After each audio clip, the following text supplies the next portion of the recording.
আসসালামু আলাইকুম প্রিয় ভাই ও বোনেরা, সবাই কেমন আছেন?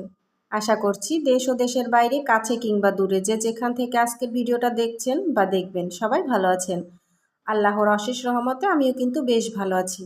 চলে আসলাম আবার একটা নতুন ভিডিও নিয়ে আপনাদের সাথে শেয়ার করার জন্য। আশা করছি বরাবরের মতো আজকের ভিডিওটা আপনাদের কাছে ভালোই লাগবে। তাই অনুরোধ রইল, প্লিজ একটা লাইক দিয়ে সম্পূর্ণ ভিডিওটা দেখার চেষ্টা করবেন। আপনার একটা লাইক আমার এই ভিডিওটা অনেকজনের কাছে পৌঁছে দিতে সাহায্য করে। আজকের ভিডিওটাও কিন্তু আমি একদম সকাল থেকে শুরু করেছি। ঘুম থেকে উঠে আমি কিন্তু নাস্তা বানিয়ে নিয়েছি। গতকালকে রাত্রে আমি রুটি ভেজে রেখেছিলাম, রুটি ভেজে নিয়েছি, চা করে নিয়েছি, ডিম ভেজে নিয়েছি। তো এখন চা যখন করে নিয়েছি, চায়ে চিনি দিতে হবে। তবে গতকালকে রাত্রে আমার শ্বশুর আব্বু চিনি এবং আটা দোতলাতে আমার ছেলেকে দিয়ে পাঠিয়ে দিয়েছিল, তবে সেগুলো রিফিল করা হয়নি। তো সেগুলো রিফিল করে নিলাম এবং চায়ে চিনি দেওয়ার জন্য চিনিটাও ঢেলে নিলাম।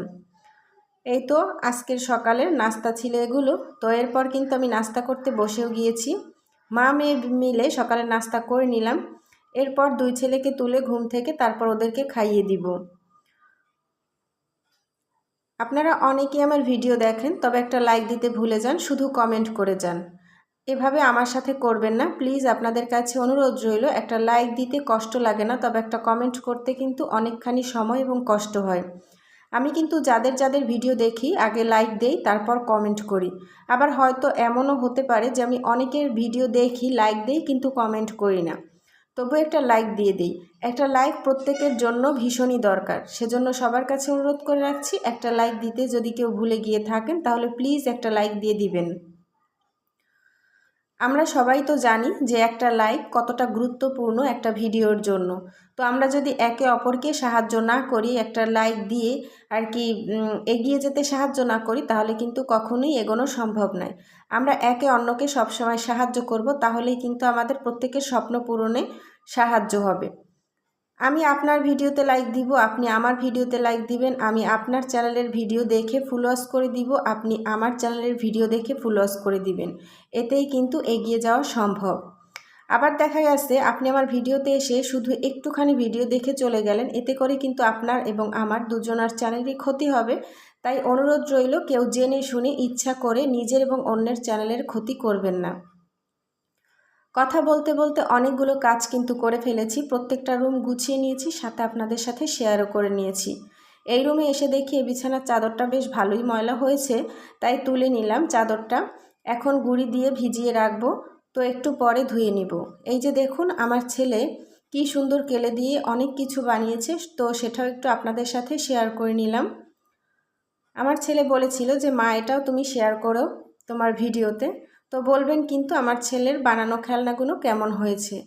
এই যে দেখুন একটা জুতার র্যাক গতকালকে সন্ধ্যাবেলা আপনাদের ভাইয়ে নিয়ে এসেছে। এটা কিন্তু আমি আনতে বলিনি, সে নিজে থেকেই এনেছে।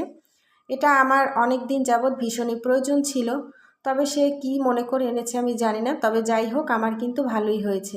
তো সেটা একটু আপনাদের সাথে শেয়ার করে নিলাম। এরপর চলে আসলাম খাওয়ার রুমে। খাওয়ার রুমে এসে দেখি অনেকগুলো থালাবাটি জমে আছে সকাল থেকে, যেগুলো আমি নোংরা করেছি নাস্তা বানানোর জন্য। তবে সব কিছু কিন্তু আমি অফ ক্যামেরাতেই ধুয়ে নিয়েছি, এখন শুধু জাস্ট আপনাদের সাথে শেয়ার করছি। এরপর থালাবাটি ধোয়ার পর আমি কিন্তু কলপার সুন্দরভাবে ধুয়ে বালতি মগও ধুয়ে নিয়েছি। থালাবাটিগুলো উপর করে রেখেছি যাতে করে পানি ঝরে যায়, পরে জায়গা মতো রেখে দিতে পারি।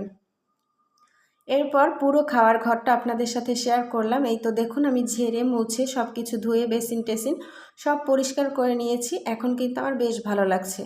প্রতিদিন আমি যখন আমার প্রত্যেকটা রুম গুছিয়ে নিই, থালাবাটি ধুয়ে নিই, কাপড় চোপড় ধোয়া শেষ হয়ে যায়, তখন আমার কী যে শান্তি লাগে সেটা আপনাদের কাছে আর কী বা বলবো। আসলে আমার রুমের মধ্যে যদি পরিষ্কার পরিচ্ছন্ন থাকে আর আমি যদি না খেয়েও থাকি, তাহলে মনে একটা অন্যরকম শান্তি চলে আসে। আসলে গোছানো সংসার, পরিপাটি সংসার কার না ভালো লাগে বলুন। ভিডিওটা ছিল গতকালকের শুক্রবারের, তাই আপনাদের ভাইয়া বাসায় ছিল। আপনাদের ভাইয়া গতকালকে আমি যখন সব কিছু পরিষ্কার করে নিচ্ছিলাম 11টার দিকে, আপনাদের ভাইয়া নিচতলাতে গিয়ে আম্মুকে সাথে নিয়ে বিরিয়ানি রান্না করেছিল। আগে থেকেই সব কিছু রেডি করা ছিল, তবে আমি ভিডিও আর কি করতে পারিনি এই বিরিয়ানি রান্না করার সময়, কারণ আমি দোতলাতে কাজ করছিলাম, আমি আমার ভিডিওগুলো করছিলাম। আর আমি যদি নিচতলাতে তখন এই ভিডিওটা করার জন্য যাই, তাহলে কিন্তু আমার ভিডিও করা কিংবা দোতলার কাজগুলো সম্পূর্ণ হবে না। মেয়েকে দিয়েও করাতে পারিনি, কারণ যেহেতু অথয়ের সামনে পরীক্ষা, তাই ওকে পড়তে বসিয়েছিলাম। তো এই তো আমি যখন নিচতলাতে গিয়েছি তখন দেখি আপনাদের ভাইয়ের বিরিয়ানি রান্না হয়ে গেছে। তো তখন একটু আপনাদের সাথে শেয়ার করে নিলাম। সে কিন্তু রান্না করে সবাইকে বেড়ে বেড়ে দিচ্ছিল খাওয়ার জন্য। খেতে কিন্তু দারুণ হয়েছিল বিরিয়ানিটা। এরপর 2:45টার দিকে আমি দোতলায় চলে আসি। এসে দুই ছেলেকে পরিষ্কার করে ফ্রেশ করে গোসল করে করি আর কি। তারপর এই তো ছোট ছেলেকে খেতে দিয়েছি, মেয়েকে মানে অথইকে বলেছি তুমি ছোটটাকে খাও, আমি বড়টাকে খাওয়াচ্ছি। তো এই তো বিরিয়ানি নিয়ে আমি বসে পড়েছি। তো যখন আমি ওকে খাওয়াচ্ছিলাম তখন একটু আপনাদের সাথে শেয়ার করে নিলাম। বাইরে কিন্তু আর কি অল্প করে বৃষ্টি হচ্ছিল। তো আলিফ বলছিল মানে আমার বড় ছেলে যে মা আজকে আমি আর কার্টুন দেখবো না, এখানে বসে বসে বৃষ্টি দেখবো আর খাবো। তো এই তো তখন বাইরে থেকে একটু ভিডিও করে নিলাম।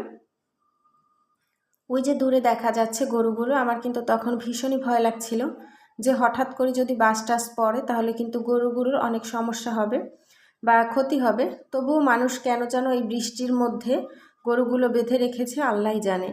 তারপর সারাদিন আর কোনো ভিডিও করিনি, একদম চলে এসেছি সন্ধ্যার পরে।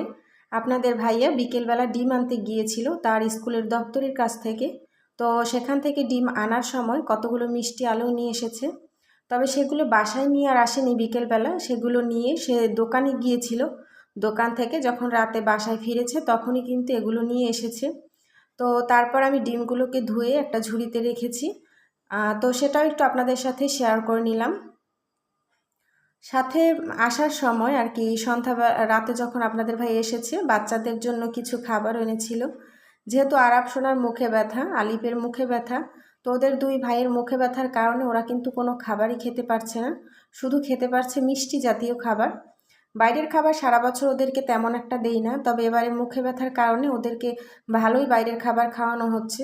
মানে ঘরের ঝাউ আর ডাল ভাত এগুলো ওরা একদমই খেতে চাচ্ছে না, মুখে রুচি নেই বললেই চলে।